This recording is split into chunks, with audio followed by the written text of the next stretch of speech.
Buenos días. Hoy nos acompaña la secretaria de Energía. Siéntense, por favor, Luz Helena González. Nos acompaña Víctor Rodríguez Padilla, director general de Pemex. Y nos acompaña Emilia Calleja, directora general de Comisión Federal de Electricidad. Y también Miguel Elorza, que es el coordinador de Infodemia. Y Ernestina Godoy, porque el día de hoy estamos enviando al Congreso, vamos a firmar un conjunto de leyes muy importantes que son lo que se llaman las leyes secundarias de la reforma constitucional en materia energética. Recuerden que entre las reformas constitucionales que fueron aprobadas por el Congreso de la Unión y los congresos estatales, que ya fueron publicadas, se encuentra el regreso de Pemex y CFE a las manos del pueblo de México. Se establece a través de varios párrafos, uno de ellos que dice que las empresas públicas, CFE y Pemex, dejan de ser empresas productivas del Estado y se convierten en empresas públicas del Estado. Parece algo menor o parece que ya no van a ser productivas, no, van a ser más productivas todavía, van a ser más eficientes, más transparentes, van a tener la austeridad republicana como eje de su operación. Pero la diferencia es que como empresas productivas del Estado se regían como empresas privadas y se ponían en el mismo nivel que una empresa privada, como si fuera lo mismo en el mercado competir entre una empresa pública y una empresa privada. Al llamarles empresas públicas, recuperan su sentido público, público quiere decir que es del pueblo de México. Y además quedó establecido en el 28 constitucional que ya no deben ser consideradas monopolios. Esto es muy importante porque se consideraba, por ejemplo, a CFE que podía ser monopolio si tenía más en la generación del mercado eléctrico, como si se pudiera comparar una empresa pública con una empresa privada. Eso ya es parte de la reforma constitucional, pero ahora cambian las leyes secundarias. Es una reversión de la reforma del 2013 de Peña Nieto, cuyo objetivo era privatizar.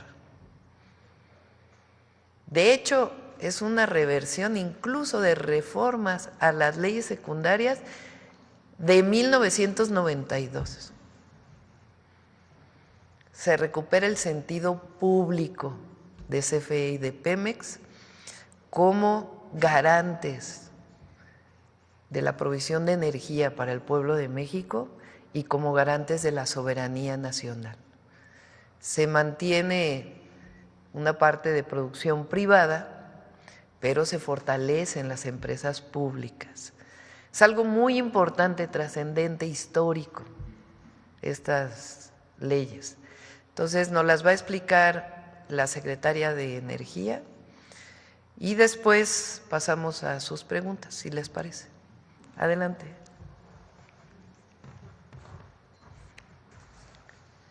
Con su permiso, Presidenta. Muy buenos días a todas y todos. Hoy presentamos, como informa la Presidenta, las leyes secundarias en materia energética que complementan las reformas constitucionales en áreas y sectores estratégicos. Estas reformas dan continuidad a los esfuerzos iniciados en la administración pasada, cuyo objetivo es recuperar la soberanía energética en beneficio del pueblo de México, bajo la convicción de que la energía es un insumo estratégico para el bienestar de la gente y el desarrollo del país y no una mercancía más. Y representan la reversión de reformas, de todas las reformas neoliberales que se implementaron desde 1992 en este sector y que tenían como objetivo la desaparición de las empresas públicas del Estado y la privatización sin control del sector energético.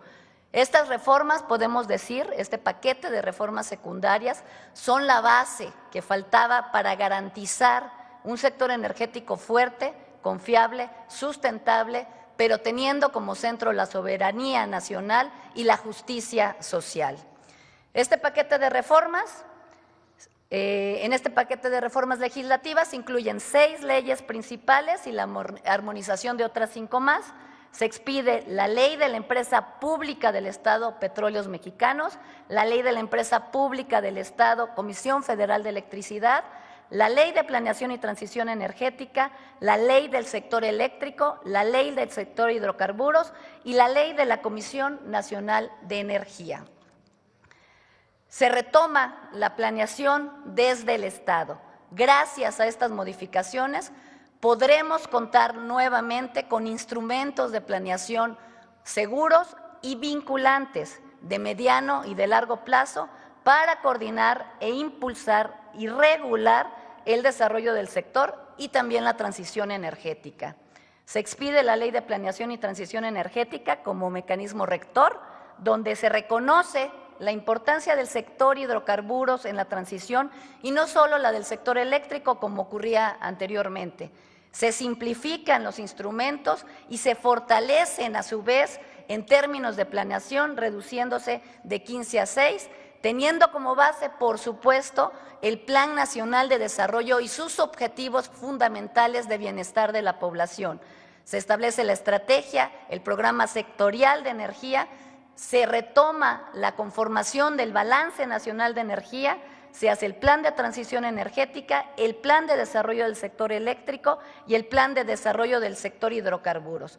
Y muy importante, se reconoce por primera vez el concepto de justicia energética para reducir las desigualdades en el acceso y en el uso de la energía, garantizando los recursos para la atención prioritaria de la población más vulnerable de nuestro país.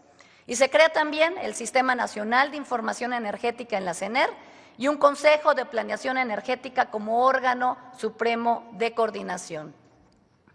Como lo ha mencionado la presidenta, esta reforma evita la privatización que fomentó la reforma de 2013. Con estas reformas, lo más importante es que se devuelve Pemex y CFE al pueblo de México como empresas públicas. Dejan de ser empresas productivas, no así van a disminuir en términos de productividad y de eficiencia, simplemente dejan el concepto de privatizadas, de empresas privatizadas y se devuelve al pueblo de México como empresas públicas para beneficio de la nación, es decir, se evita la privatización. Se determina que las actividades que realicen estas 2 empresas del pueblo de México nunca pueden ser consideradas monopólicas, como actividades monopólicas, pues cumplen la función social de proveer servicios públicos estratégicos para toda la población y todos los sectores.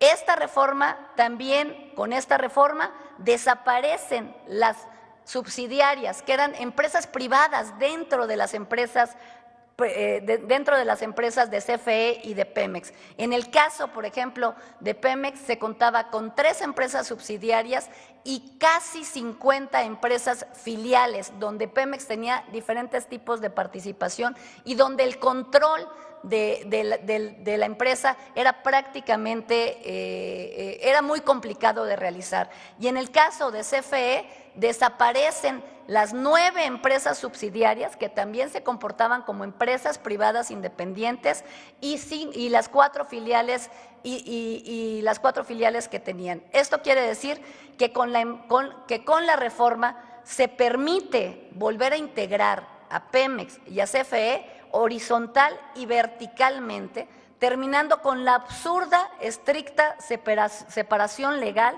que les impuso la reforma de 2013 y que obstaculizaba su operación eficiente en favor de todos los mexicanos. Asimismo, se les da un régimen especial para el manejo de su presupuesto, su contabilidad y su deuda, es decir, se facilita su operación y se fortalece el principio de austeridad dentro de las empresas con lineamientos y metas anuales específicas.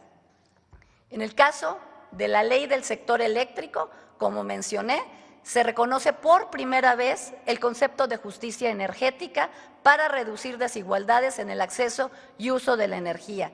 Se reconoce que la esencia de la CFE y de Pemex es cumplir con su responsabilidad social, pero también se garantiza la continuidad, accesibilidad, seguridad, confiabilidad, tanto del sistema eléctrico nacional como de la provisión de hidrocarburos y de gas natural.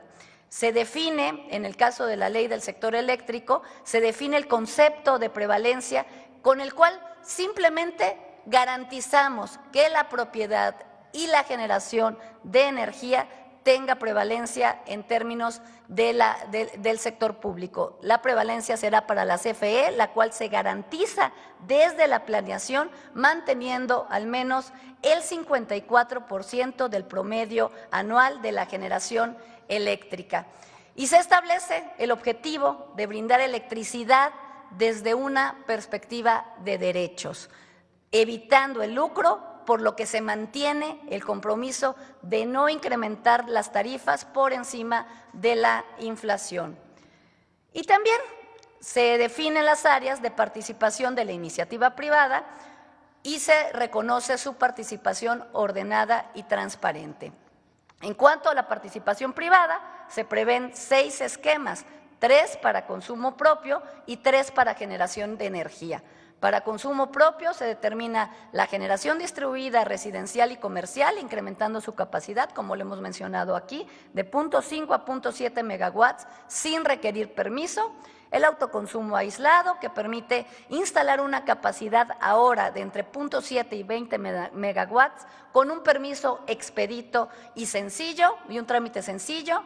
Y en cuanto a las 3 figuras para la generación eléctrica, se podrá realizar contratos de producción de largo plazo con entrega de energía a la CFE, con la posibilidad de que al final los activos de estas plantas pasen a la comisión. Se permitirá también la generación a través de inversión mixta, siempre manteniendo el 54% de participación de la CFE, compartiendo, eso sí, riesgos y beneficios. Y finalmente se mantiene la figura de generador eléctrico para venta y productos en el mercado eléctrico mayorista. Es importante resaltar aquí que se mantendrá el mercado eléctrico, pero siempre garantizando la confiabilidad y la seguridad del sistema por parte del Estado mexicano. En cuanto al sector hidrocarburos, los principales cambios están enfocados también en fortalecer a Pemex, otorgándole preferencia en la determinación de las áreas de exploración y extracción, así como la posibilidad de decidir si se asocia con privados en contratos mixtos. También se incorpora el derecho petrolero para el bienestar como nuevo régimen fiscal simplificado para Pemex, con lo que se disminuye su carga fiscal y se eleva su rentabilidad. Se rescata la industria petroquímica nacional, que también fue abandonada con la privatización, y se rescata la producción de fertilizantes gratuitos en beneficio del pueblo y los agricultores más vulnerables de nuestro país. Y se mejora también la trazabilidad de los hidrocarburos, haciendo obligatorio la entrega de información desde la entrada de los combustibles hasta su distribución en gasolineras. Dentro de los esquemas de inversión para exploración y extracción, es importante resaltar que se suma a la figura tradicional de asignación a Pemex una figura que permite la asignación a Pemex para realizar contratos de desarrollo mixto, con la cual Pemex podrá complementar sus capacidades y financiamiento. Finalmente, con la extinción de la Comisión Reguladora de Energía, la CRE, y la Comisión Nacional de Hidrocarburos, la CNH, Se distribuye de mejor manera las facultades, fortaleciendo la función de planeación, regulación, supervisión y conducción de la política energética en la CENER, y se crea la Comisión Nacional de Energía como un órgano desconcentrado de la CENER con independencia técnica y operativa para cumplir funciones de ente regulador en materia energética, la cual tendrá como atribuciones el otorgamiento de permisos de generación y comercialización de energía eléctrica, el establecimiento de tarifas para todos los servicios asociados, así como la vigilancia del mercado eléctrico mayorista y en lo que respecta a hidrocarburos, todos los permisos de la cadena productiva de gas natural, petrolíferos, petroquímicos, así como el establecimiento de tarifas y seguimiento de precios. Estas reformas a la legislación secundaria que estamos presentando representan un paso decisivo en la consolidación de la soberanía del país. Son reformas que benefician a todos, benefician principalmente al pueblo de México, pero también benefician al Estado, fortalecen al Estado y benefician a todos los sectores productivos.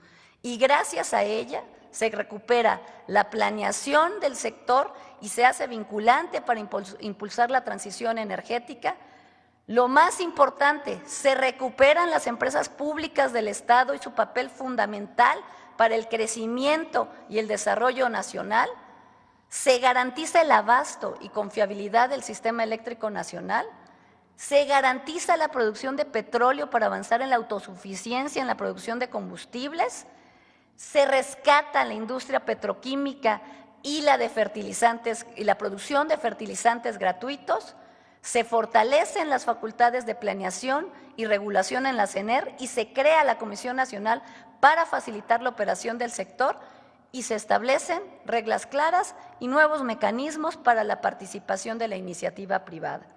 Por último, quiero comentar que la presidenta asimismo nos ha instruido iniciar un proceso de consulta que ya iniciamos en semanas anteriores y la integración de grupos de revisión técnica en todos los aspectos que implican estos cambios en las leyes secundarias. Muchísimas gracias. Es cuanto, presidenta. ¿Firmamos de una vez?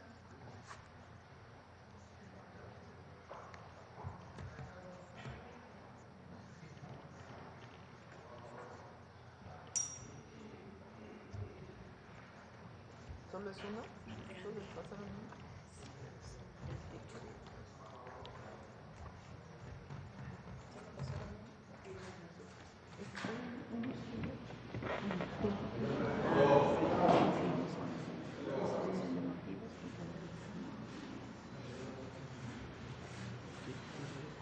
Vénganse para acá.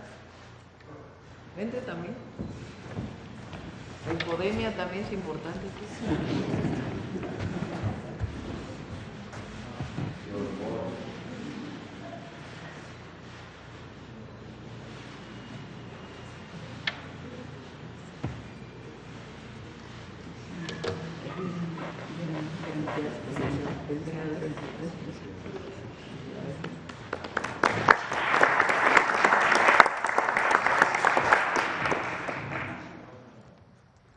Pues esta es la información.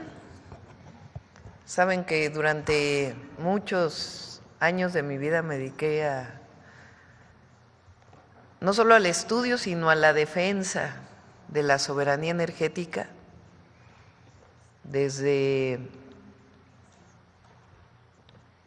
Quizá desde el 92, que vinieron las primeras reformas a la ley del servicio público de energía eléctrica.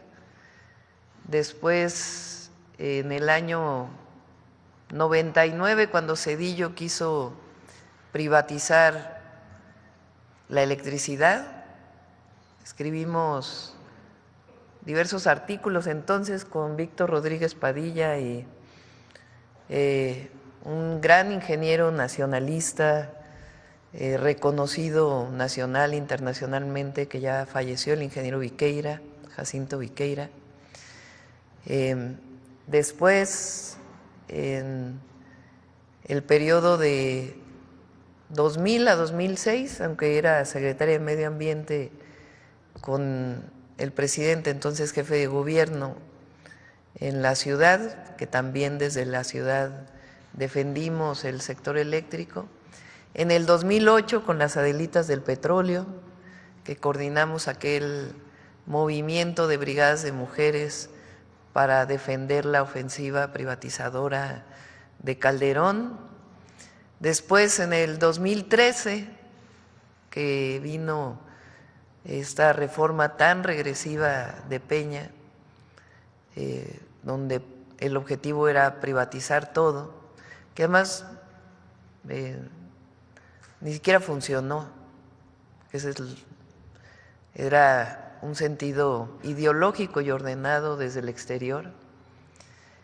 En aquella época hubo movilizaciones en la Cámara de Senadores primero, ya se había firmado el Pacto por México, donde pues todos los partidos políticos habían firmado la entrega, y entonces empezaba a formar Morena, todavía era una asociación civil. Fue la época en que al presidente López Obrador le dio el infarto justo, en aquel momento, toquemos madera, y se organizó este movimiento afuera del Senado. Cuando se aprueba en el Senado fuimos a la Cámara de Diputados, ahí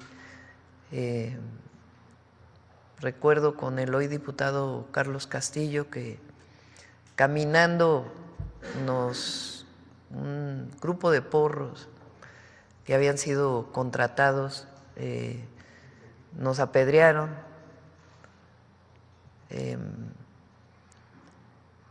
Y después pues se consumó la reforma energética y no dio ningún resultado. Decían que ya no se iba a endeudar Pemex, lo endeudaron a más del doble. Decían que iba a aumentar la producción de petróleo, solo cayó la producción de petróleo. En la electricidad dijeron que gracias a eso iba a mejorar Comisión Federal de Electricidad, pero Comisión Federal de Electricidad dejó de producir electricidad hasta convertirse prácticamente en el 15% de todo el mercado eléctrico o de toda la generación, hasta que llegó en el 18 el presidente López Obrador. Se fortaleció Pemex, Comisión Federal de Electricidad, se buscó el cambio constitucional, no se logró en aquel entonces.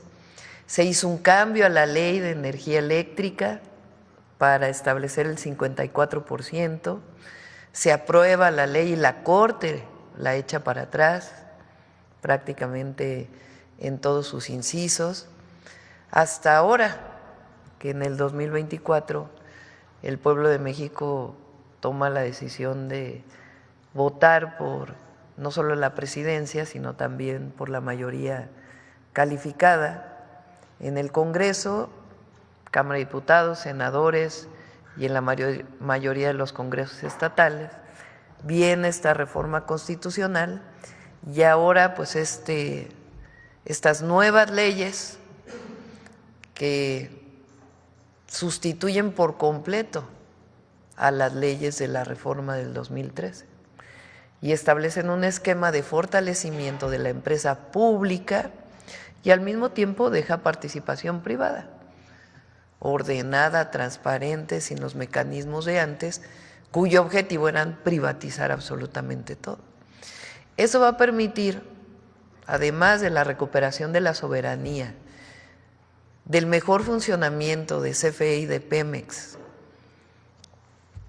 y del reconocimiento de empresas públicas, es decir, del pueblo de México y de la nación, va a permitir cumplir con el Plan México,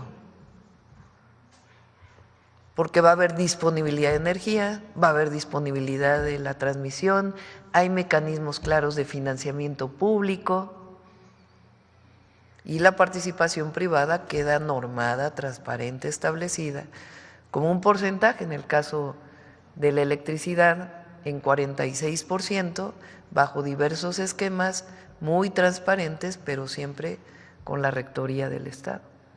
Entonces, realmente es una reforma muy profunda de la cual pues nos sentimos muy contentos porque estamos dando viabilidad al país a futuro, al pueblo de México, y la garantía de la justicia energética, y al mismo tiempo la garantía de que haya energía suficiente y a costos accesibles para el desarrollo del país. Entonces, quiero felicitar además al equipo de la Secretaría de Energía, al director de Pemex, a la directora de CFE, a la consejera jurídica. Fue un trabajo de muchos meses, de trabajo interno y también de consultas con distintas personas que llevan mucho tiempo dedicadas al tema de la energía, y están muy bien pensadas, muy bien definidas, y van a ser pues muy bueno para el país. Entonces, no digo todo esto porque me da mucho gusto, porque es parte de no solamente nuestra historia como movimiento político, social, sino también pues parte de una historia personal de lucha por la defensa de la soberanía energética.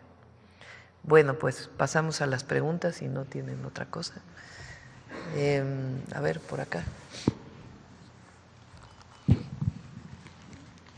Gracias, presidenta. Buenos días. Soy Jorge Saldaña, del periódico La Orquesta MX de San Luis Potosí. Contentos por primera vez participar y le agradecemos. Este anuncio me llama mucho la atención los conceptos de justicia energética, y que entiendo tienen una visión social y de oportunidades para los mexicanos, y que va de la mano con el desarrollo también de esquemas y de planes de inversión, ¿no? Inversión extranjera. En esta rectoría del Estado va mi pregunta. Se ha anunciado en últimas fechas, lo conocemos por usted, inversiones extranjeras millonarias, ¿no? Amazon, Nestlé, y una que se me va el nombre, pero que es de equipamiento médico, que también viene a invertir en México. Quiero poner solo como ejemplo a San Luis. Sé que pasa en otros estados. San Luis tuvo una cifra histórica de $2,000 millones de inversión extranjera. Fue récord. Sin embargo, su gran mayoría de estas empresas se instalan o están por instalarse en la zona metropolitana, evidentemente, porque tienen esa capacidad de generación energética. En contraste, hay otras zonas, igual en el Altiplano, Potosino, la Huasteca y otros estados, donde no pueden ofrecer estas mismas condiciones, y por eso pues, se cierra un poco la oportunidad de que vengan empresas a generar empleo y detonen empleo en esas áreas, ¿no? Mi pregunta va por ahí. ¿Está contemplado en estas leyes secundarias encontrar las vocaciones de cada zona? ¿Habrá una valoración? Y si esto va también de la mano en la inversión de la infraestructura, ¿no? Porque a veces es hasta complicado llegar, ¿no? A los lugares, mucho menos existen las capacidades de voltaje, etcétera, de gas natural, de electricidad, y bueno, con ello se pierden oportunidades, ¿no? No se tienen las condiciones para dotar de energía, y se impide que las empresas se instalen. Se quedarían, digamos, fuera de esta paridad de que se trata con estas nuevas leyes secundarias. A mí me gustaría preguntarle si está contemplado, y si en los estados como San Luis y como otros, esta justicia y esta nueva rectoría energética que usted está anunciando, pues nos podría dar mayores oportunidades para que no solamente tengan las bondades de materia prima, sobre todo ahora que los migrantes, se espera un regreso de migrantes, pues tengan las oportunidades de emplearse en empresas y en industrias que se puedan colocar no solamente en las zonas metropolitanas, sino también llevarlo al centro, a los centros de trabajo donde más se necesita. Esa es mi pregunta. A ver, Luz Helena no explicó por qué no ponen la gráfica de la inversión.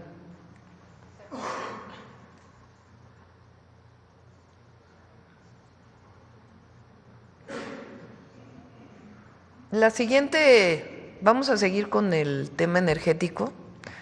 La siguiente semana vamos a presentar el plan de inversiones de Comisión Federal de Electricidad, y también el espacio de inversión para los privados.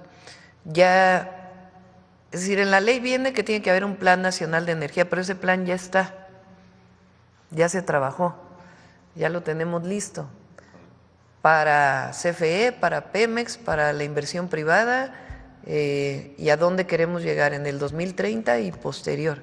Cuánta energía renovable va a tener la generación eléctrica del país, la producción de 1.8 millones de barriles diarios, que fue el límite que establecimos, y a partir de ahí la incorporación de fuentes renovables de energía. Ya está listo y ya pues presentarán el plan, particularmente de electricidad, y luego el plan de Pemex. Quiere decir que sí habrá esta oportunidad, ¿verdad? Pero mire,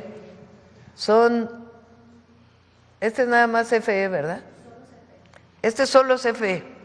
Tenemos los mecanismos de inversión, de dónde van a venir los recursos, cuáles son los esquemas de inversión para poder lograr esto. Estamos hablando de 12.300 millones de dólares de inversión de Comisión Federal de Electricidad para instalar 13,000 megawatts. 7.500 millones de dólares en transmisión, que a veces hay la generación, o sea, las plantas de generación eléctrica generan electricidad, pero esos electrones pues tienen que viajar para poder suministrar de energía a todo el país. ¿Qué se requiere? Pues esas torres grandes que vemos son las de alta tensión, se requieren subestaciones y transformadores para bajarlos a media y a baja tensión, y entonces la inversión en transmisión, es decir, para que esa generación pueda llegar a todo el país, es de 7.500 millones de dólares. Y la distribución, que ya son las líneas de distribución que vemos en las ciudades, estamos hablando de 3.600 millones de dólares, que tiene muy claro y en esquemas diversos de inversión, que no es deuda, que es importante, porque eso no implica endeudamiento del país, de 23.400 millones de dólares. Además de la inversión privada que se está planteando, es así, ¿verdad?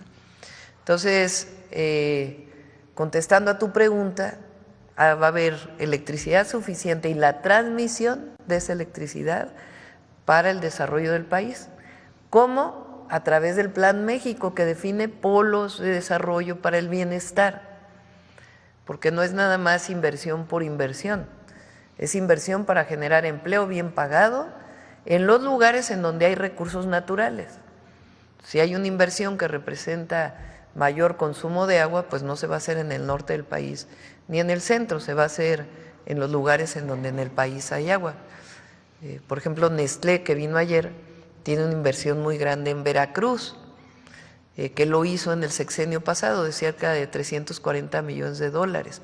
La que viene ahora, que es en Veracruz, en Jalisco, en Querétaro y en Chiapas, es de 1,000 millones de dólares. Entonces está garantizada la electricidad, y en el gas estamos ya también en la parte de planeación para mejorar la producción de gas de Pemex también y dejar de quemar en la atmósfera. Gracias, presidenta. Otra pregunta, nada más, si me lo permite. Sé que hablará ampliamente sobre este tema y yo quisiera que fuera tan amable de adelantarnos un poquito. Hablo de el proyecto de tren de pasajeros México-Laredo, que ya está anunciado. Bueno, pues sabemos que va a cruzar gran parte del territorio de San Luis Potosí. Y bueno, quiero preguntarle si este proyecto va a compartir vías e infraestructura con la empresa de Kansas City, es decir, habrá carga y pasajeros al mismo tiempo. Y algo muy importante, este tren de pasajeros va a tener un nombre, han pensado como en bautizarlo. Digo, el Tren Maya, por ejemplo, no se llama a lo mejor le Mérida. Podemos llamar Tren del Golfo de México. Tren del Golfo de México sería muy bueno. Y si se va a compartir infraestructura, presidenta. No, son líneas dedicadas, nuevas, vías dedicadas nuevas. Lo que sí es el derecho de vía en varios lugares, aunque se va a adquirir derecho de vía en algunos sitios, en otros el derecho de vía federal es lo suficientemente amplio, y ahí pues tenemos que hablar con las concesionarias nada más para ponernos de acuerdo que no haya afectación al tren de carga. Kansas City inaugura el 6 de febrero, ya no es Kansas City, ahora es Canadian Pacific, inaugura el 6 de febrero, su puente en Nuevo Laredo. Ellos hicieron un puente que cruza Nuevo Laredo con ferrocarril. Eso va a permitir poder trasladar carga desde el centro del país, incluso desde el Golfo, Claro. Hasta Canadá, en tren, Sí. sin necesidad de cambio de vías, sino que ya está ese puente. Entonces, es algo muy bueno, la verdad. Pero el tren de pasajeros tiene vías dedicadas, en algunos casos son 2 vías, en otros casos es una vía, se está haciendo el estudio de demanda para ello.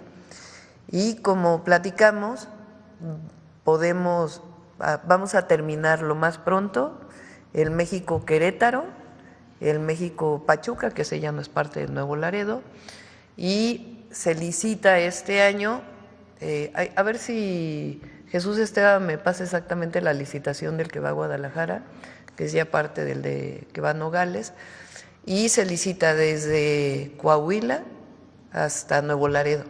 Esa parte, los otros 2 lo harían los ingenieros militares y estas otras 2 partes se licitaría para que pueda haber participación de constructores privados, aunque es un tren del Estado mexicano. Del Estado. Iniciaría ya en este y el próximo año, ¿verdad?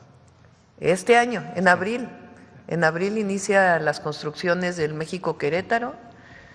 Vamos a tardar 2 años, ese es el objetivo. O sea, en 2 años, en el 27 vamos a poder ya viajar México-Querétaro y México-Pachuca. Y los otros se licitan poquito después de abril.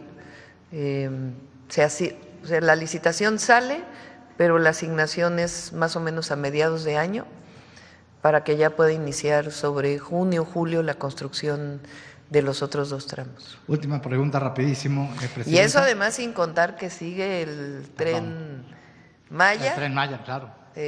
Todavía tienen que llegar trenes de pasajeros Ajá. para su máximo potencial, como explicó aquí el general Águila el otro día.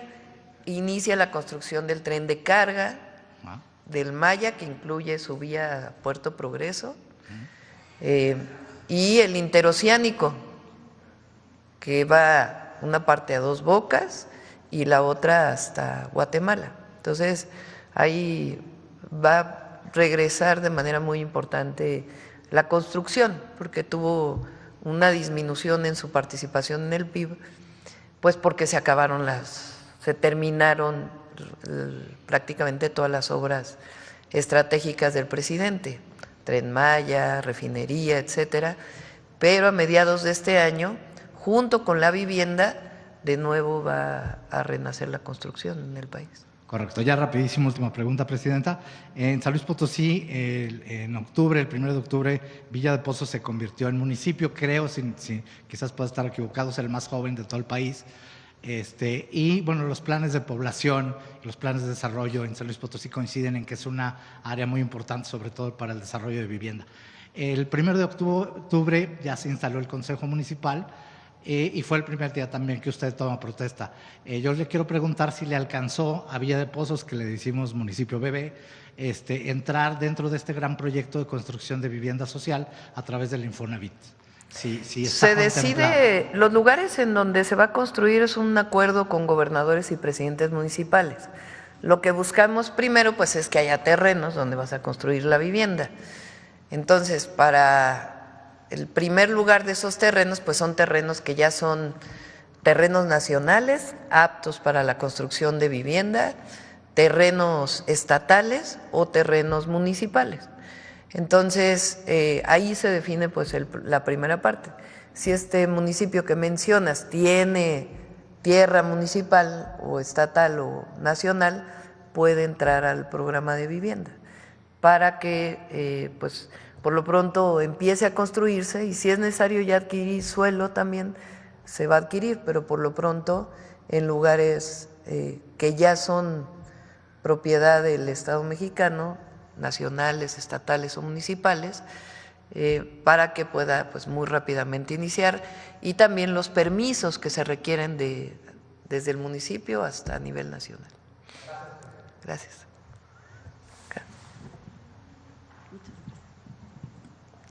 Buenos días a todos. Buenos días, Presidenta. Elia Cruz de la Hoguera.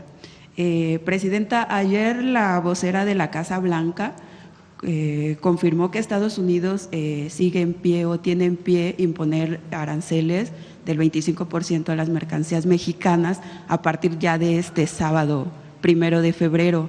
Yo le preguntaría, Presidenta, ¿cuál es la estrategia que México tiene para enfrentarlo o si ya existe diálogo para evitar que esto ocurra? Sí, no creemos que vaya a ocurrir, la verdad. Y si ocurre, también tenemos nuestro plan. Ya lo informaremos. ¿Y cuál sería el plan, Presidenta? Ya lo informaría en su momento, pero no creemos que vaya a ocurrir. Como les digo, hay conversaciones, hay diálogo, entonces no creemos que vaya a venir esta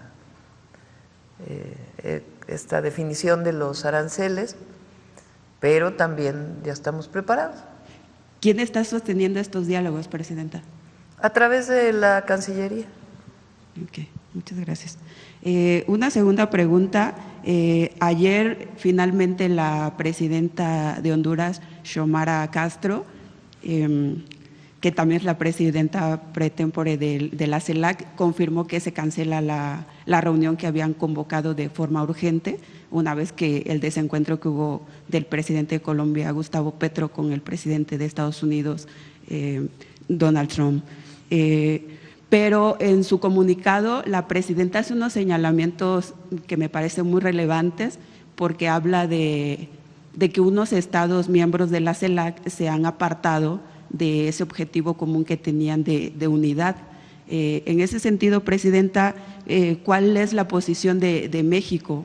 ¿Por qué se ha pronunciado México por la unidad o ha sido de los estados que ella señala, que no dice nombres por supuesto, que se han apartado de ese objetivo común?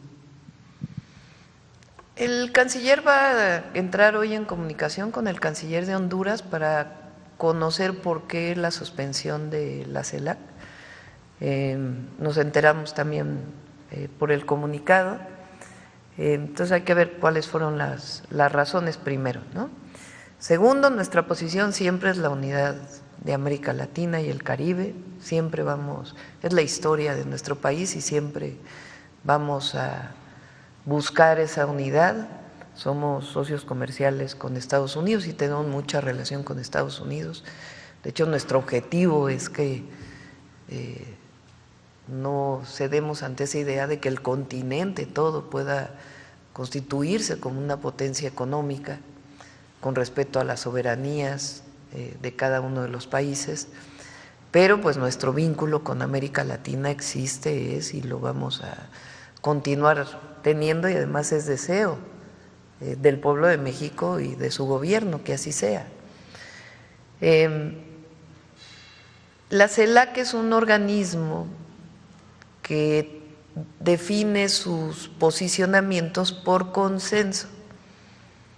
Hay otras organizaciones multilaterales o de varios países que es por mayoría, en este caso es por unanimidad. Entonces, supongo que en esta parte del comunicado que hace la presidenta Xiomara se refiere a eso, a que es difícil tener un comunicado a lo mejor por unanimidad cuando hay diferencias entre algunos países. Entonces hay que ver por qué se suspendió, y siempre además nuestra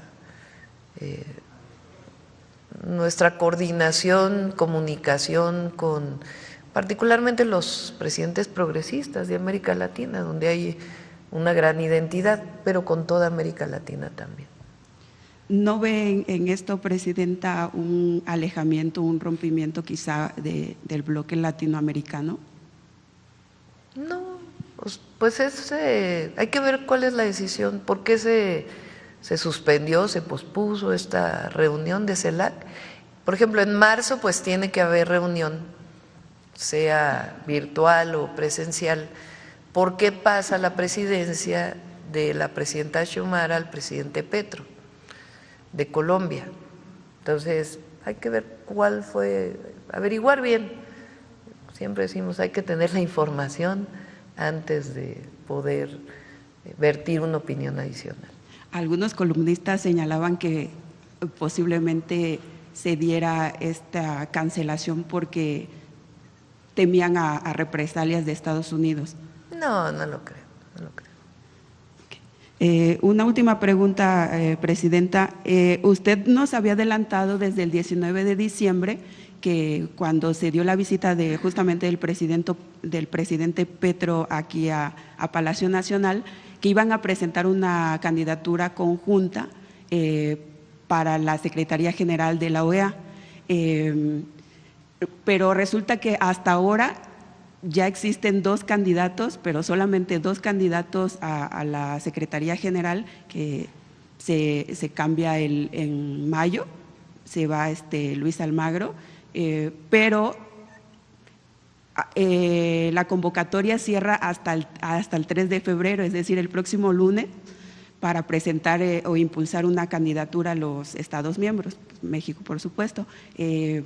¿Ya tienen esa candidatura? Usted dijo que iba a ser una mujer. No dijimos que se iba a presentar una candidatura más, sino que tendría que haber un acuerdo para ver a quién se impulsaba, ¿no? Que íbamos a ponernos de acuerdo para ver a quién impulsábamos. Y eso pues lo está definiendo en este momento la Cancillería, hablando con distintos países del continente y del Caribe. O sea que sí sigue en pie antes del 3 de La idea es que febrero, nos pongamos de acuerdo a quién se va a impulsar. Ese es el objetivo. Todavía no tienen un perfil definido. Se definido. está en diálogo con los distintos países. Ok, muchas gracias. Hasta ahora hay 2 candidatos, porque se tienen que conseguir pues la mayoría de los votos de los países que forman parte de la OEA. Entonces se está buscando pues quién podría representar mejor.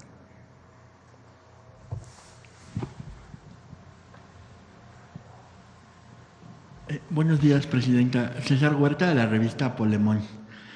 Presidenta, con la llegada de Donald Trump, muchos analistas y opositores vaticinaban un caos para nuestro país, no solo en el plano migratorio, sino también en el económico. Auguraban una depreciación del peso y una caída del mercado mexicano, pero eso no ha pasado. El peso, al contrario, pues ha estado apreciándose y la economía y los mercados están estables. ¿Qué piensa de esta estabilidad y fortaleza mostrados por nuestra economía? ¿Y qué le respondería pues a estos comentócratas que auguraban y auguran algunos todavía hoy un caos para México con la llegada de Trump a la presidencia de Estados Unidos? No. Los que están en contra del movimiento que representamos, que cada vez son menos, por cierto, cada vez se hacen más, ¿cómo se dice? Más minorías, se hacen una minoría más pequeña, siempre van a buscar un pretexto para decir que actuamos mal o que a México le va a ir muy mal. Y ayer vi en uno de los, lo vi en la red, pero en uno de los noticieros de ¿cómo se llama el noticiero del 11 de la noche? Con esta azul. Punto de referencia. Punto de referencia. Que hablaba de una organización, a ver si lo buscan, que reconocía la fortaleza de la economía mexicana, internacional. Y es verdad, la economía de México está muy fuerte, las reservas del Banco de México están en récord histórico, la inflación ya la vimos, el empleo está bien, entonces hay mucha fortaleza. Y ayer además me dio mucho gusto, la verdad, muchísimo gusto. A ver si los invitamos a la mañanera o hacemos un evento. Esta vocación, unión de muchísimos empresarios, empresarias mexicanas que dijeron, y esto es para nuestros paisanos y paisanas, 50,000 empleos listos para nuestros hermanos migrantes si vienen a México, sea por una deportación o por razones voluntarias, porque así lo deciden, aquí siempre van a ser bien recibidos, son héroes y heroínas, son orgullo de México, las y los migrantes. Y digamos, vocación, decisión de los empresarios mexicanos, la verdad a mí me dio mucho gusto que dijeran, a ver, aquí estamos a recibir a nuestros compatriotas, si no tienen empleo, aquí está, aquí ponemos empleos diversos, y es algo bueno, porque habrá cosas en las que no estemos de acuerdo y debatiremos, pero en esta ocasión, cuando decimos México te abraza, es que México los abraza, los quiere. Ayer también estaba viendo en la red, está llena la red de empresarios estadounidenses, de ciudadanos estadounidenses, reconociendo el trabajo de nuestros compatriotas, reconociendo a México, y también de nuestros paisanos y paisanas, que son extraordinarios. Entonces, la verdad me dio mucho gusto, y eso habla pues también de la voluntad que hay. Ayer cuando recibimos a Nestlé y dice, aquí estamos, no nos movemos, son $1,000 millones de inversión para los próximos años en México, que son inversiones además que tienen, Nestlé compra café mexicano, compra leche producida en México, entonces son inversiones que además tienen que tienen impacto muy importante no solamente en los empleos que generan, sino en la derrama económica que esto implica. Entonces, la economía mexicana está muy bien, aunque hay algunos que nunca lo van a reconocer, porque no pueden, pues, está por encima de su voluntad poder decir eso, porque siempre van a apostar a que le vaya mal al país, siempre. Y Presidenta, en relación también pues a este tema, con la llegada de Donald Trump también ha habido pues una tendencia de los medios tradicionales, principalmente corporativos, pues de exagerar y descontextualizar todo. Parecería que esos medios, en lugar de informar y contrastar las acciones de Trump en relación con otros expresidentes estadounidenses, como nos mostró usted, por ejemplo, en las deportaciones, pues en lugar de eso buscan crear un clima de incertidumbre y generar miedo y un continuo estrés en la población mexicana. Justo también de eso viven y de esa polémica, ¿no? de mentir, de falsear. Usted pues ha apostado en cambio a actuar con la cabeza fría. ¿Y qué mensaje le daría a todos los mexicanos que al estar en contacto con estos medios alarmistas, principalmente en la televisión, pues se sienten estresados y tienen incertidumbre sobre lo que sucederá en nuestro país en el futuro? A nuestros compatriotas que están allá, los paisanos y paisanas, que sepan que estamos con ellos, que ahí están los consulados y la red de abogados que abrimos, que si vienen a México aquí serán siempre bien recibidos. Por supuesto, no estamos de acuerdo con llamarle a un migrante delincuente, tampoco estamos de acuerdo con redadas que se hacen. Y nosotros en la defensa de nuestros compatriotas, en cualquier lugar donde se encuentren, y en particular en este momento en Estados Unidos. Fíjense, ayer se abrió una polémica sobre Google. A ver si pones lo que dice Google ayer, porque ya decían que ya se había cambiado el nombre de Golfo de México, ¿no? Entonces Google, y yo también dije, a ver si lo ponen, está en inglés y en español. Hemos recibido algunas preguntas sobre los nombres en Google Maps. Tenemos una práctica de larga data de aplicar cambios de nombre cuando se han actualizado en fuentes gubernamentales oficiales. para las características geográficas de los Estados Unidos, este es el momento en que se actualiza el sistema de información de nombres geográficos. Creo que está mal traducido. Esto ocurrirá en el momento, ahí hay una mala traducción, esto ocurrirá en el momento en que GNIS, que es una institución del gobierno de Estados Unidos, cambie el nombre. Entonces no ha ocurrido. Por cierto, les informo que estamos redactando a través de Cancillería una carta a Google, porque ya lo vamos a explicar aquí mañana, cómo se componen los mares, qué es plataforma continental, qué es zona económica, porque tienen diversos, de hecho hoy el almirante nos estaba explicando en el gabinete de seguridad, es mar territorial, zona contigua, zona económica exclusiva y mar internacional. Entonces, si recuerdan, el decreto del presidente Trump tiene que ver con su plataforma continental, que es distinto a lo que es todo el Golfo.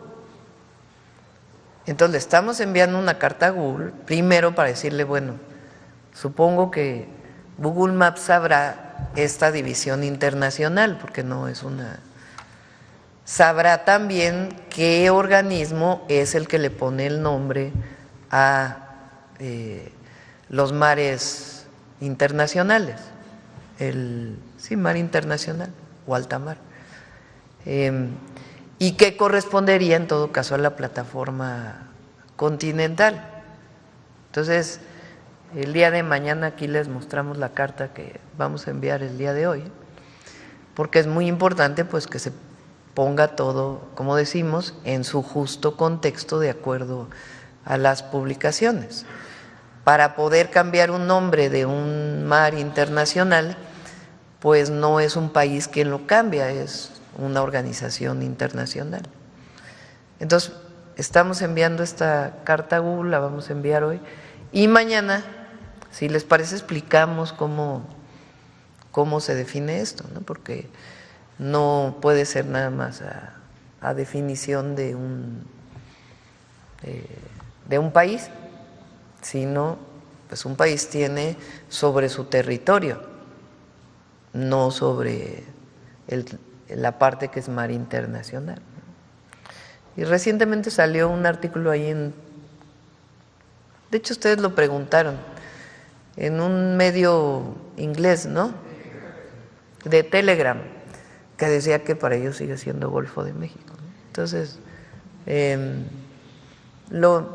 importante para que se aclare, porque Google decía, bueno, es que, por ejemplo, el río Bravo, nosotros le llamamos Río Bravo y ellos le llaman Río Grande. Ahí pues hay una nomenclatura distinta, pero aquí pues hay aguas internacionales que tienen un nombre.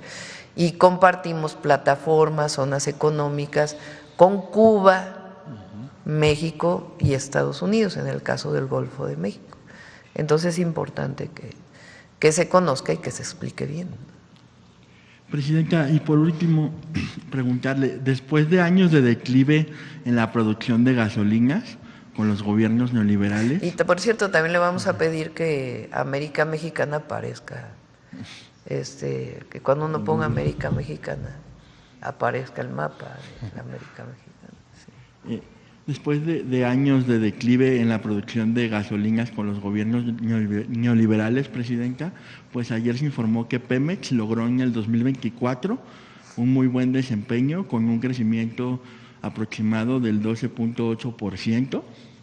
Este repunte, ¿qué impacto tiene, Presidenta, en la soberanía energética de nuestro país? Y por otro lado, pues, ¿qué mensaje le daría a quienes criticaron y hasta se burlaron de la estrategia de rescate de Pemex emprendida por el expresidente López Obrador y que pues ahora, como bien vemos, usted ha continuado y fortalecido? Si les parece, el próximo miércoles hablamos de electricidad y el otro miércoles hablamos de petróleo, porque vale mucho la pena que se conozca lo que se hizo en el periodo del presidente López Obrador y lo que vamos a hacer nosotros en los próximos años. Es un fortalecimiento de Pemex muy importante en todos sentidos, en la producción de petróleo, que es una de sus funciones, en la refinación, en la recuperación de la petroquímica y la producción de fertilizantes, Pemex va a participar en el Parque de Economía Circular que vamos a instalar en Hidalgo, que es muy importante porque es, digamos, una nueva visión de la parte sustentable de Pemex.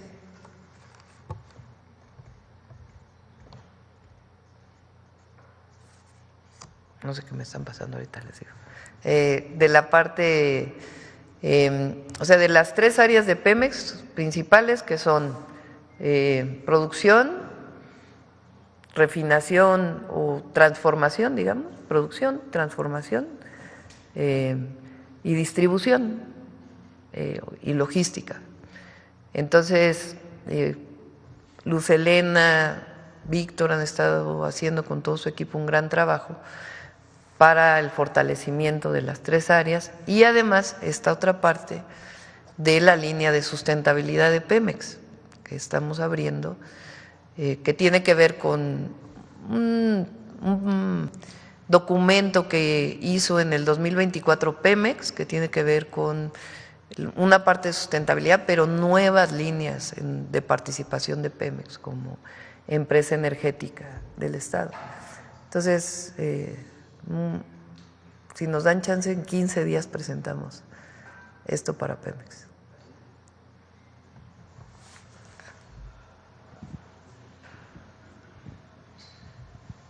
Buenos días, Presidenta. Santiago de Llano, de Ecos Media MX. Aprovecho para felicitarla, a su equipo, a la directora y director por este gran logro de devolverle al pueblo de México pues lo que es de ellos. Y pues estoy seguro que le agradecen como yo le agradezco. Presidenta, mi primera pregunta es, este año es clave para consolidar la estrategia de soberanía energética y digital en México. CFE enfrenta el reto de expandir su servicio de Internet para garantizar conectividad en comunidades marginadas, mientras que Pemex sigue fortaleciendo su producción y refinación para alcanzar la autosuficiencia energética. ¿Cuáles son los principales retos y objetivos que su gobierno ha definido para CFE en materia de Internet y para Pemex en el fortalecimiento de su producción y refinación durante este año? CFE tiene una parte de desarrollo de Internet y tiene otra parte que está vinculada con la empresa Altán, que viene desde el gobierno del presidente López Obrador. Entonces, va a avanzar. Además, el Internet también es reconocido hoy en la Constitución, es parte de las reformas que se presentaron. Entonces, también, si quieren, el próximo miércoles que hablemos de CFE, metemos esta parte de Internet para todos, que es muy importante. Y ahí va a participar también la Agencia de Transformación Digital en este proceso. CFE ayer me lo presentaron, el proyecto de justicia energética, que tiene que ver, pues obviamente, con que no haya aumento de tarifas en términos reales, tiene que ver con la electrificación. No sé si quieran platicar lo que Emilia en Durango, lo que están haciendo a partir de la visita. Electrificación y un programa especial para estufas de leña, que también hay todavía muchos millones de mexicanos y mexicanas que cocinan con leña y que representa un problema de enfermedad para las mujeres.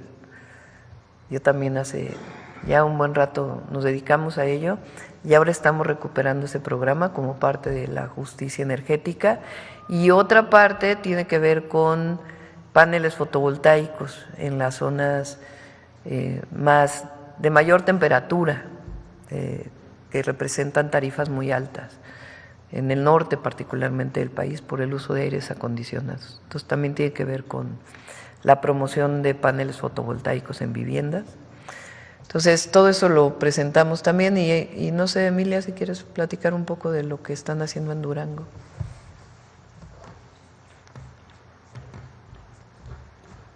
Con permiso. Buenos días.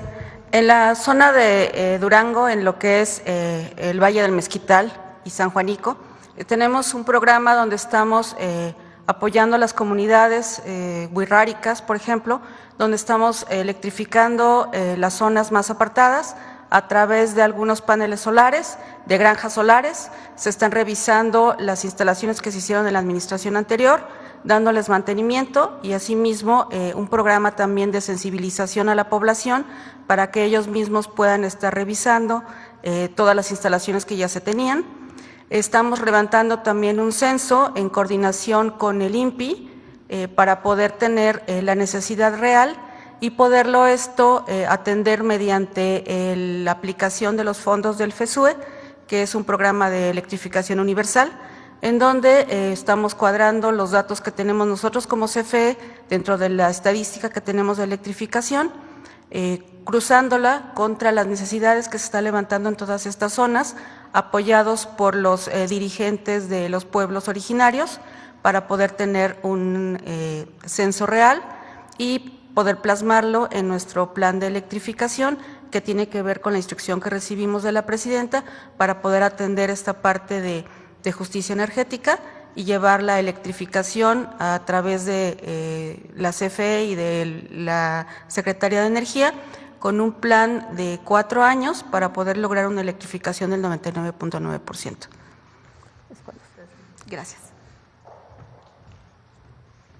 Mi segunda pregunta, Presidenta, es, en el desarrollo de Olinea y el Plan Sonora, México tiene la oportunidad de no solo ensamblar, sino también diseñar semiconductores, especialmente los de más de 65 nanómetros. Esto es clave para la industria automotriz y tecnológica. ¿Se contempla que parte de estos semiconductores sean diseñados y desarrollados en México? Y si es así, ¿qué estrategias impulsará su gobierno para fortalecer nuestra soberanía tecnológica en este sector? Estamos trabajando con la Secretaría de Ciencia, Humanidades, Tecnología e Innovación, con 2 instituciones principalmente, o 3 instituciones, con el INAOE, con el CINVESTAB, con la UNAM, para instalar un centro de diseño de semiconductores. Este centro de diseño de semiconductores tiene el objetivo de diseñar, tal cual lo dice su nombre, semiconductores para la producción nacional. Ya en su momento que esté el diseño, que esté patentado, pues con su vínculo con con empresas privadas o públicas. Ayer, por ejemplo, tuvimos una reunión con Santiago Nieto, que está en el INPI, y con Marcelo Ebrard en Economía, el equipo de Educación y de Ciencia y Tecnología, porque queremos hacer una modificación a la manera en que se patenta en México, que lleva muchísimo tiempo. Son casi 4 años para poder sacar una patente. Entonces eso hace que vayan y se patenten incluso inventos mexicanos fuera de México. Entonces estamos revisando esa ley, la ley, algunas modificaciones menores a la Ley de Ciencia y Tecnología, que permita pues promover justamente esto. Entonces sí estamos trabajando en ello, es uno de los planes del Plan México. Y entonces, así como el vehículo eléctrico, también el diseño de semiconductores de cierto tamaño, que incluso está vinculado pues con otros desarrollos, incluido incluso la inteligencia artificial. Por último, Presidenta, hay una situación en Los Cabos que se está eliminando ilegalmente el camino costero de Cabo del Este, utilizando un oficio sin efectos legales del 2017 para justificar su privatización. en la actualización del Plan de Desarrollo Urbano 2024. Esto pone en riesgo a comunidades y accesos a playas como Cabo Pulmo, violando el artículo 27 constitucional y la Ley General de Bienes Nacionales. Ante la resistencia ciudadana y denuncias de representantes como Petra Juárez, Lucía Trasviña y Manuel Cota, ¿qué haría su gobierno para frenar esta privatización encubierta y garantizar que las playas sigan siendo del pueblo? Como dicen, con el pueblo todo, sin el pueblo nada. Hay que hablar con Víctor Castro, el gobernador. Es un gran gobernador de mucho sentido social, patriótico, nacionalista, de desarrollo de su estado. Entonces, hay que hablar con él a ver exactamente qué es lo que mencionas. Hablamos con él y con gusto pues buscamos la manera de que, si es así, de que no haya este proceso privatizador. Sí. A ver, me dan aquí muchos papelitos, les voy a decir de qué se tratan. Dice, sobre punto de referencia, el economista que dijo esto es del Bank of America, que fue que dijo que la economía de México está muy sólida. Después de las licitaciones de los trenes, la licitación para trenes tramos Querétaro a Irapuato y Saltillo a Nuevo Laredo serán en junio. Un tramo va hacia Nuevo Laredo, obviamente, y otro es el tramo que va hacia Guadalajara. Ahora sí, acá. Muchas gracias, presidenta. Rocío Jardines, de W Radio y Teleurban. En primer lugar, preguntarle si en la reunión de seguridad del gabinete del día de hoy le dieron información más detallada sobre el hallazgo de estos 72 cuerpos que han sido en distintas fechas en Coahuila. Saber si ya le dieron información. Sabemos que en Chihuahua, que comenzaron estos hallazgos desde el 18 de diciembre, culminaron en este mes de enero.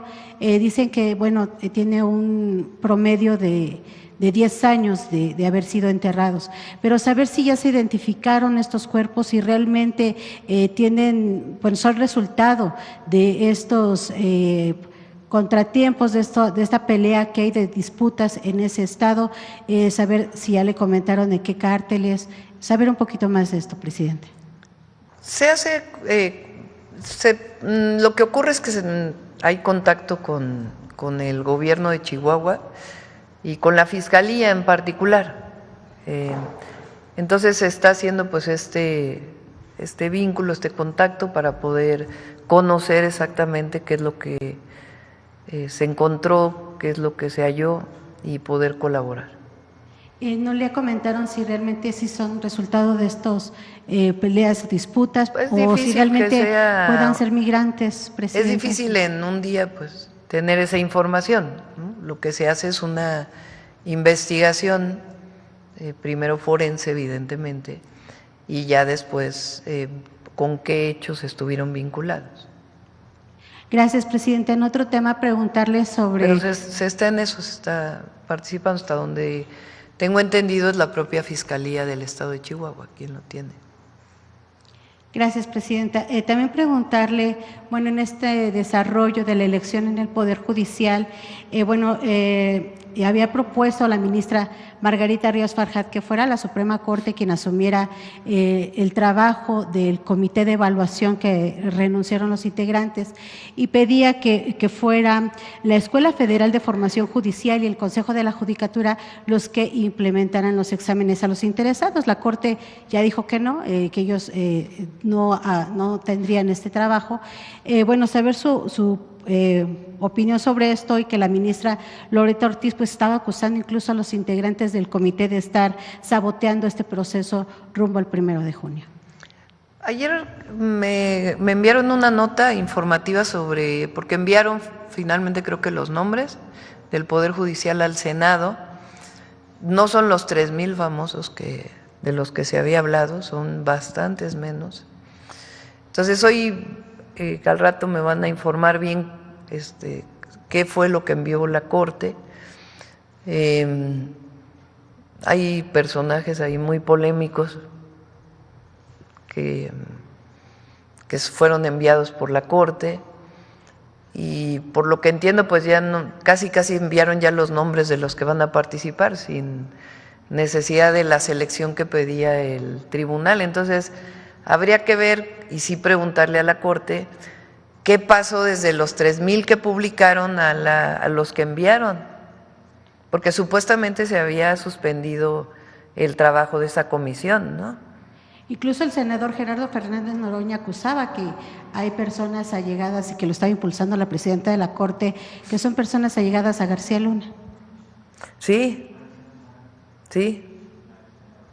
Entonces, por eso digo que primero hay que informarnos bien, como siempre, y después, pues que la Corte explique, o la comisión, aunque ya renunciaron, cuando en realidad ya no tenían trabajo, pero que eso están obligados a la información pública de cómo fue que pasaron de 3,000 al número de nombres que enviaron.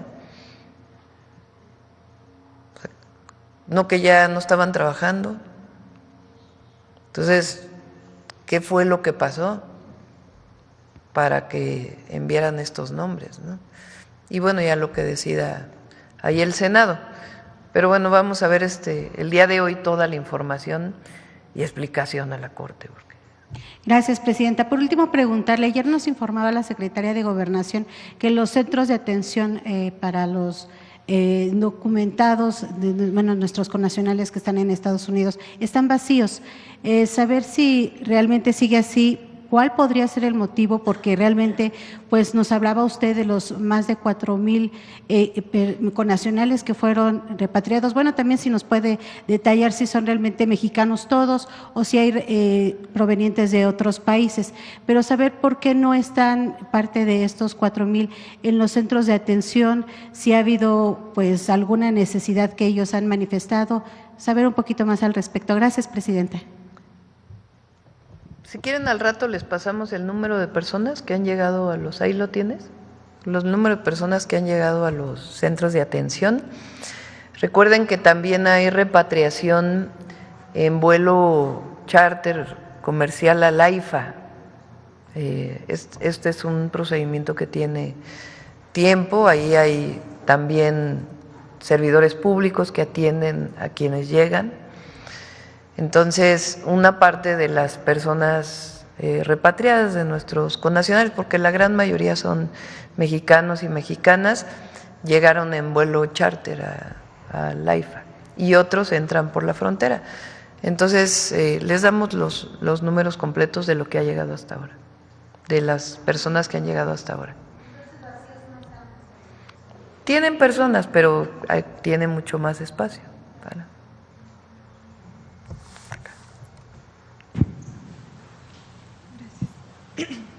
Buenos días, presidenta. Aurora Castillejos, Canal 14 SPR, también Altavoz Radio.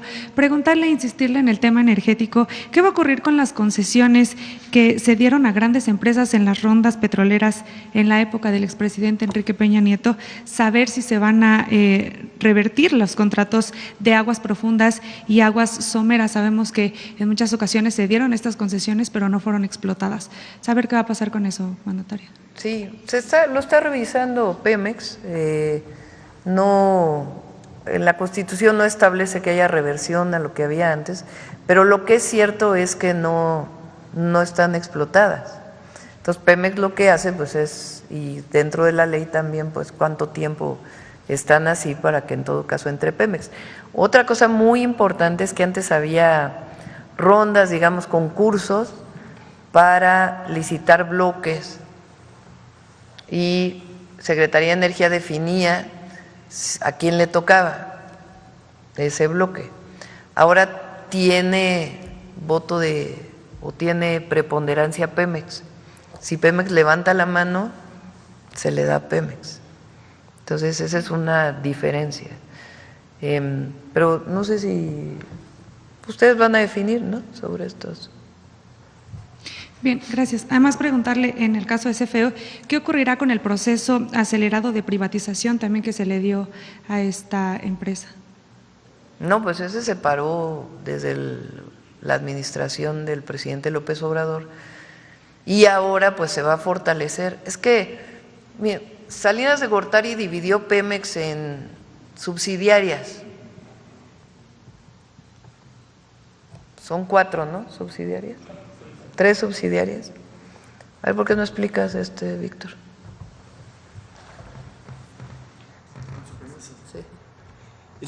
Sí, Petróleos Mexicanos fue dividido en 3 subsidiarias: exploración, producción, transformación industrial y logística. Y además tenemos 40 empresas filiales y 10 participadas, con un total de 50 empresas externas al cuerpo fundamental de la empresa, digamos. Con la reforma que tenemos ahora, que es una reforma muy, muy importante, podemos reintegrar nuevamente a la empresa en una sola, de manera vertical y de manera horizontal, para tener mayor eficiencia, mayor productividad y poder tener todo ese mandato social que nos ha instruido la Presidenta de la República a través de la reforma constitucional, que ustedes saben muy bien que se aprobó en noviembre y que ahorita estamos instrumentando, materializando para poder llegar a los objetivos fundamentales de la política energética. El mandato social de Pemex es muy importante. No somos una empresa cualquiera, somos una empresa del Estado, una empresa del pueblo, con un mandato muy claro de aportación a las finanzas públicas, al desarrollo social, al desarrollo comunitario y al desarrollo territorial y regional. De tal manera que esa integración ahora nos va a permitir poder cumplir con estas metas. Entonces es todo un conjunto que vamos a explicar, como dijo la Presidenta, dentro de los próximos 15 días para ver lo que estamos haciendo en términos productivos en las diferentes cadenas y en los diferentes objetivos que se ha propuesto en el Plan Nacional de Energía que encabeza la Secretaría de Energía. Se van a mantener como dentro de la misma empresa, se mantienen, digamos, las cadenas de suministro, exploración, producción, transformación industrial. Ahí vamos a separar en petroquímica, fertilizantes y refinación, y luego seguimos con la parte de la logística. Entonces, pero se mantiene todo dentro de la misma empresa. Víctor daba clases de empresas verticalmente integradas y era parte de su materia que daba, no sé si todavía la das, en el posgrado de energía. Adelante. Una más, Presidenta. Ah, sí, perdón. Perdón, nada más preguntarle. Se firma una declaración conjunta entre congresistas estadounidenses y mexicanos en las que se unen contra las amenazas de una acción militar de Donald Trump. Saber, pues, si está enterada de esto al respecto, y al final que se habla también de una unión bilateral entre los congresistas, en la que, por cierto, piden vías de cooperación bilateral para abordar el tema migratorio, prevenir el tráfico de armas y también fortalecer los derechos de los trabajadores en ambos países. Qué bueno que haya esta relación bilateral por el bien de ambos países y de nuestros pueblos. Entonces, me parece muy bien que haya esta relación bilateral. Yo no veo una intervención, la verdad, pero también está bien pues que se manifiesten los congresistas a este respecto, que es muy importante, la defensa de la soberanía o de las soberanías. Finalmente, una precisión. Había anunciado que los programas para el bienestar se van a dar mientras los connacionales tengan esta carta de repatriación. ¿Estos programas van a ser dados o brindados solo en los centros de atención o se van a dar a manera nacional en donde cualquier migrante? Cuando entra un mexicana de vuelta por un mecanismo de deportación, Migración está obligado a darles una carta de repatriación. Con esa carta en los centros de atención pues tienen atención inmediata, se les registra, se les da un papel y después pueden ir al Banco de Bienestar que les quede más cerca de su casa por la tarjeta, porque las tarjetas del Banco de Bienestar, con excepción de la tarjeta que se les da de apoyo de 2,000 pesos para cualquier gasto que tengan adicional al transporte, porque el transporte lo vamos a proveer el principal, que esas no tienen nombre, digamos. En el caso de las tarjetas del bienestar, todas tienen su nombre. Entonces, pues no podríamos en el momento que llegan darles la tarjeta del banco con el nombre. Entonces les da un papel de que su trámite está hecho y ya se les dice, de acuerdo a su lugar a donde van a ir, a dónde pueden ir a recoger ya su tarjeta del bienestar. Pero lo pueden hacer en cualquier otro centro, con su carta de repatriación, en cualquier otro centro de inscripciones. Las inscripciones, por ejemplo, para adulto mayor, para los que están cumpliendo 65 años, se abren en febrero. Ahora se están dando ya las tarjetas de los que en el último semestre cumplieron 65 años. Y ahora se abren de nuevo en febrero y creo que se abren cada bimestre, un mes sí, un mes no, un mes sí, un mes no. Entonces también pueden ir a esos centros. A ver, por acá y ya cerramos el...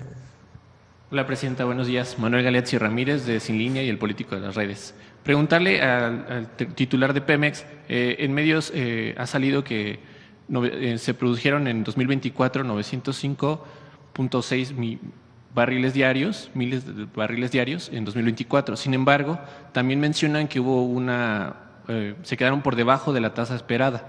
Quisiera ver si nos puede aclarar estas dos cifras, que por un lado la cifra de producción de barriles diarios fue superior en contraste, por ejemplo, con 2016. Sin embargo, ver cuál es esta variante. Si quieren, en 15 días se explica todo.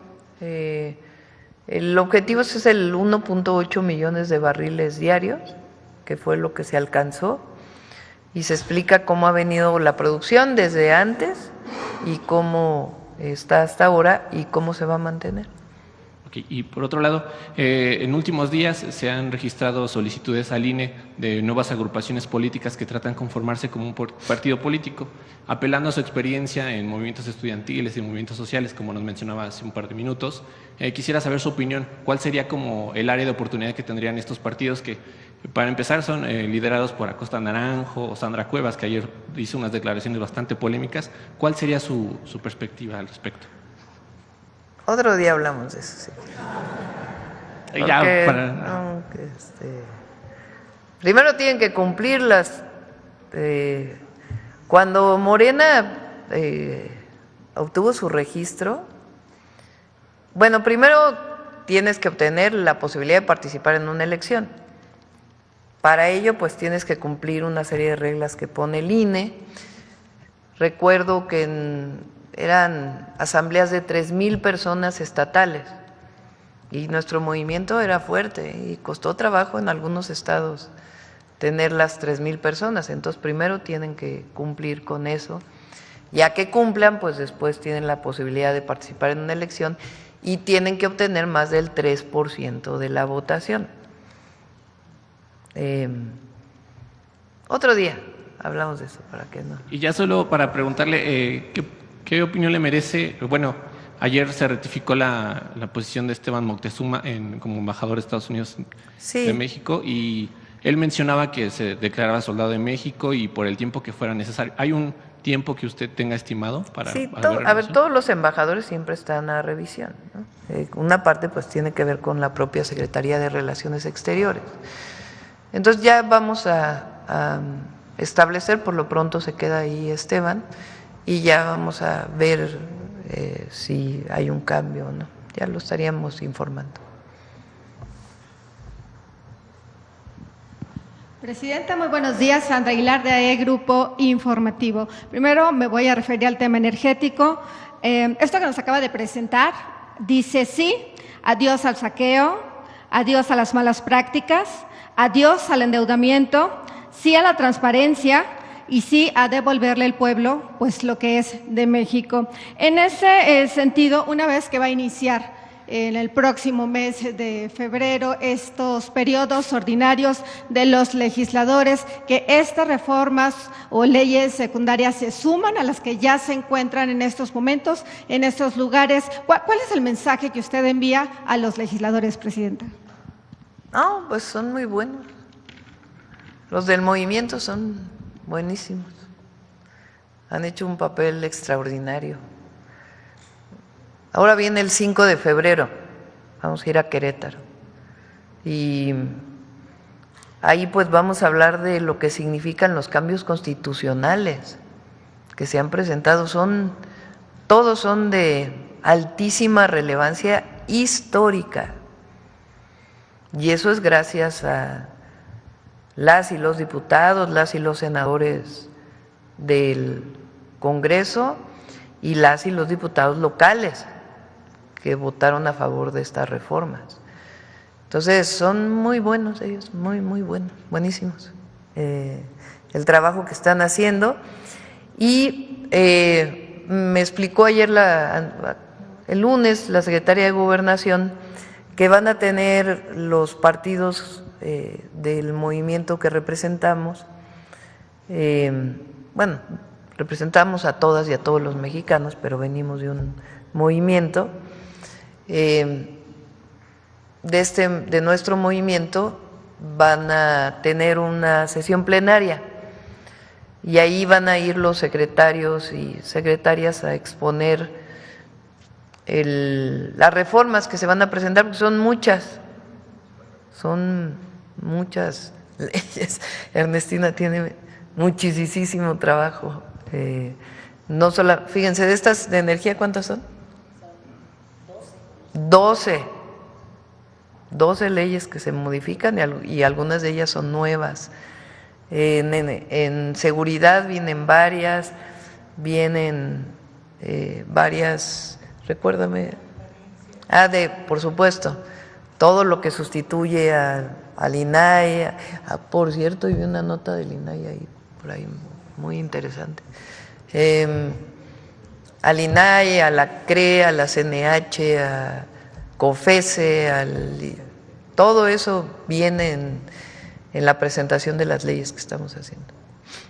Bien, en otro tema, Presidenta, no solamente va a devolver pues estas instituciones, estos organismos al pueblo de México, también pues da respuesta a un reclamo que tuvieron los productores, inclusive desde que usted estuvo en campaña. Y me voy a referir al tema o al estado de Tamaulipas, que en efecto no había tenido oportunidad, hoy se lo comparto, en el tema de la tecnificación del distrito de riego 026. Esta gran inversión que se ha hecho a este estado de 4,000 o al menos de 4,100 millones de pesos, pues con ello se pretende que se llegue nuevamente a ser un referente en el tema agrícola para los estados del norte. Han participado instancias como la CONAGUA, la Secretaría de Recursos Hidráulicos de Tamaulipas, la Secretaría de Agricultura y Desarrollo Rural, y en ese sentido pues son buenas noticias para Tamaulipas. Esto conforme a ese Plan Nacional Hídrico que usted ha presentado y que, bueno, usted recordará que yo le pregunté que era un tema pendiente que se tenía para Tamaulipas y hoy es una realidad. ¿Cuál es su opinión, Presidenta? Es el distrito de riego y algunas obras estratégicas, presas. Hay varios proyectos para Tamaulipas. El gobernador tiene la idea de poder llevar agua del Pánuco inclusive, pero se está evaluando ese proyecto, a ver si su viabilidad, su costo, etcétera. Pero lo importante pues es que Tamaulipas tenga agua para riego. Tamaulipas pues perdió mucha de su producción, primero por todo el periodo neoliberal, pero además porque por razones climáticas y también otros temas con estados vecinos, dejó de recibir agua para una zona muy productiva. Entonces la idea es que el agua que se va a ahorrar del distrito de riego pueda ser utilizada para ampliar, para mayor para ampliar los distritos de riego, para mayor superficie de riego y también para consumo humano. Sí, solamente el dato final, compartirle que era al menos no se veía una inversión de ese tipo desde hace algunos 70 años. Finalmente, Presidenta, permítame insistir en los temas de las fiscalías. Evidentemente, pues el poder sigue permeando en las diversas fiscalías de diversos estados. Aquí hemos sido pues testigo y hemos compartido, no solamente yo, más compañeros que siguen estas malas prácticas y quisiera decir que solo ocurre con las mujeres, pero lo cierto es que no. Nos comparten uno de los temas pues delicados. No se trata de decir nombres, no se trata de decir apellidos, pero sí quiero compartirle que bueno, pues se tiene pues puesta toda la confianza en la nueva fiscal de la Ciudad de México, en donde ella a través inclusive de sus redes sociales ha compartido que bueno, va a permanecer siempre. Tiene la vara muy alta del anterior fiscal. Bueno, ¿qué le podemos decir? No, es muy buena Berta, la verdad. Buenísima. Pero también Ernestina hizo un gran trabajo. En ese sentido quiero compartirles que qué sucede o cuándo se va a poder quitar, desarraigar. No sé si usted ha tenido oportunidad tan solo de entrar a la Fiscalía o lo que conocemos como el búnker de la Ciudad de México. O sea, podemos entrar y realmente todos, en cualquier momento, uno tiene miedo, las mujeres tienen miedo, los hombres también que no cuentan con ese poder económico, porque no solamente ocurren estos casos en donde menores se ven involucrados. Y a este caso que me refiero particularmente, se trata de empresas o de un empresario de la construcción importante en periodos neoliberales, en donde su poder económico sigue estando presente ahí. La hija de este empresario pues ha quitado y ha denunciado y ha dicho, entran con denuncias familiares, hoy tienen denuncias hasta penales, y lo único que nosotros queremos saber es hasta cuándo se va a ver pues la parcialidad tanto en hombres como para mujeres, y que el género no tome pues un punto extra para que estos casos pues simplemente se resuelvan. Vemos que los psicólogos que tienen ahí tienen más de 1000 expedientes, Presidenta. ¿Usted cree, si los expedientes caducan, tengo entendido, después de un año, si las citas te las dan en 3, 4 meses, si tienes dinero, pagas y te las adelantan? ¿Cuándo se va a acabar todo eso, Presidenta? Primero yo creo que hay que hablar de casos específicos, ¿no? Los tenemos, pero no queremos evidenciar porque no Por eso, es pero hay que hablar de nuestra casos específicos, intención. porque realmente no sé si... ¿Por qué no platicas lo que hicieron en el piso 2 ahí, Ernestina, para atención a las mujeres en la Fiscalía? Cuéntales. Este espacio especial para delitos sexuales, de atención a mujeres.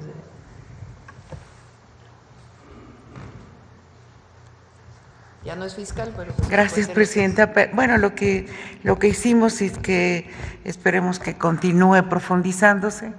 Efectivamente, como todo el mundo se enteró, hicimos una reestructuración interna de la Fiscalía para que, entre otras cosas, especializar en determinados delitos. En el tema de apoyo a las mujeres, fue una coordinación especial que se hizo especializada en investigación en delitos contra las mujeres.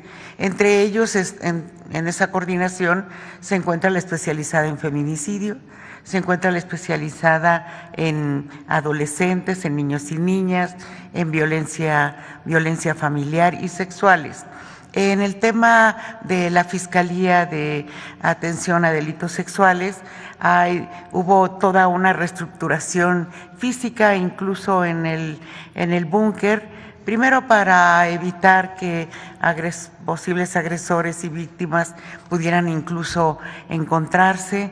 Hay salas dentro de, debo decir, muy dignas, y dentro de la austeridad, pero muy dignas, en las que se atienden, por ejemplo, a los niños y las niñas, con un instrumento que permite que los psicólogos puedan entrevistar a través de un personaje tipo cómic, ¿no?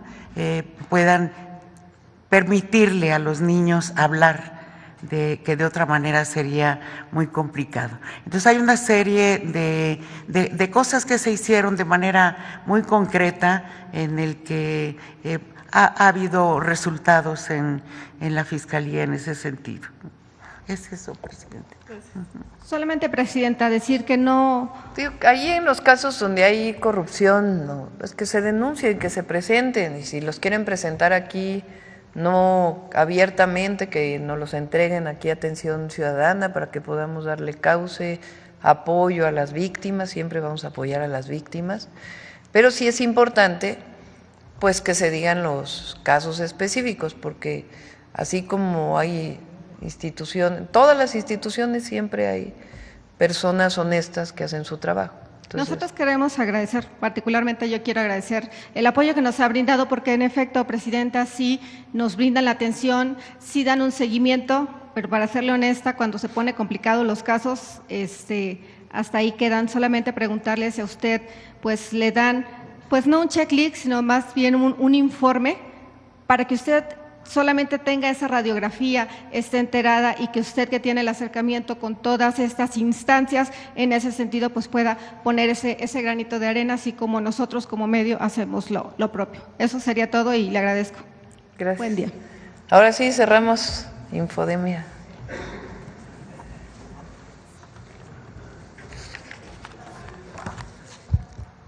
Con su permiso, presidenta. Buenos días a todas y todos. Quienes en gobiernos anteriores no vieron y no combatieron la corrupción en el Infonavit, que permitió la venta de una misma casa a varios derechohabientes, o el pago a constructoras que no construyeron, hoy atacan con mentiras a la reforma que permitirá que el Infonavit construya vivienda digna y accesible, que condone deudas, que descuente intereses y combata la corrupción. ¿A quiénes les afecta una reforma de ley que garantizará el derecho a la vivienda de las y los trabajadores? Por otro lado, en un esfuerzo por generar una sensación de crisis migratoria que no existe, medios de comunicación, comentaristas y usuarios de redes sociales también han difundido mentiras sobre migración. Veamos el video del detector de mentiras de esta semana.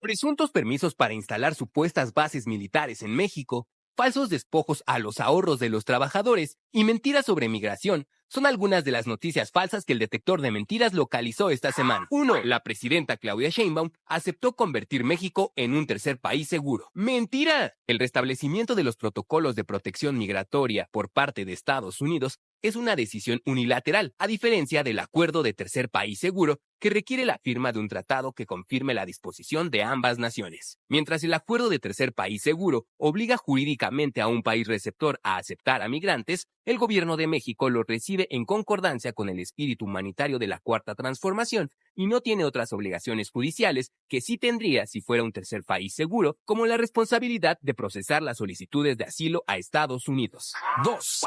El gobierno de México cerró albergues y echó a la calle a migrantes. ¡Mentira! Los centros integradores para migrantes están activos desde el año 2019, en concordancia con el Pacto Mundial por la Migración Segura, Ordenada y Regular, firmado por México en diciembre de 2018 en Marrakech, para gestionar los flujos migratorios de forma integral y a escala internacional, un recurso para encontrar el equilibrio entre los derechos de las personas y la soberanía de los estados. 3. El Servicio de Inmigración y Control de Aduanas de Estados Unidos ofrece $750 por aportar información sobre inmigrantes ilegales. ¡Mentira! El 24 de enero de 2025, el Servicio de Control de Inmigración y Aduanas, ICE por sus siglas en inglés, desmintió que ofrezca recompensas por pistas que apoyen a los objetivos de aplicación a la Ley de Inmigración Civil. 4. La presidenta Claudia Sheinbaum dará autorización para instalar bases militares rusas en México. ¡Mentira! Ni el gobierno de México ni la presidenta Claudia Sheinbaum han informado sobre la autorización para la instalación de bases militares rusas en la frontera de nuestro país con Estados Unidos. Además, según el artículo 76 de la Constitución en su tercera fracción, es facultad exclusiva del Senado autorizar el paso de tropas extranjeras por el territorio nacional y la estación de escuadras de otra potencia, y tampoco el Senado ha informado sobre alguna autorización en ese sentido. 5. El gobierno de México busca robarse los recursos de los trabajadores con la reforma del Infonavit. Hola, soy Jorge Romero, presidente nacional del PAN, y hoy te vengo a contar cómo la reforma del Infonavit, esa que Morena pretende aprobar en el 2025, es un tema gravísimo, pues estarían quedándose con 2 billones de pesos de tus ahorros. Ahora este gobierno quiere robarte los recursos a ti, trabajadora o trabajador que llevas años ahorrándolos. Ya votó y está a punto de concretar una ley en donde se están llevando ese dinero que es tuyo, para que ellos hagan, en pocas palabras, una empresa constructora a la que solamente a ella le vas a poder comprar vivienda. ¡Mentira!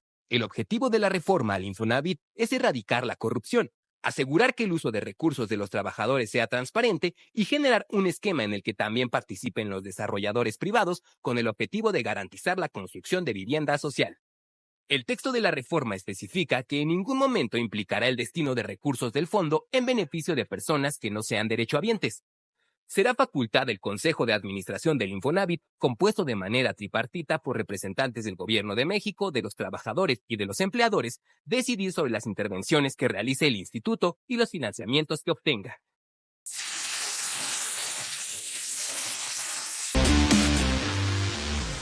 Muchas gracias. Hasta la próxima semana, Presidenta. Gracias. Gracias. ¿Perdón? Sí, estamos viendo si la hacemos aquí o en Querétaro. Ya les informamos. Gracias. ¿Perdón? ¿Quién se reúne hoy? Vamos a tener una reunión muy importante porque se instala con todo el gobierno la Comisión para los Planes de Justicia de los Pueblos Indígenas. Es una reunión muy importante. Como a las 11, creo, ¿verdad? En la tarde, hoy en la tarde. Gracias.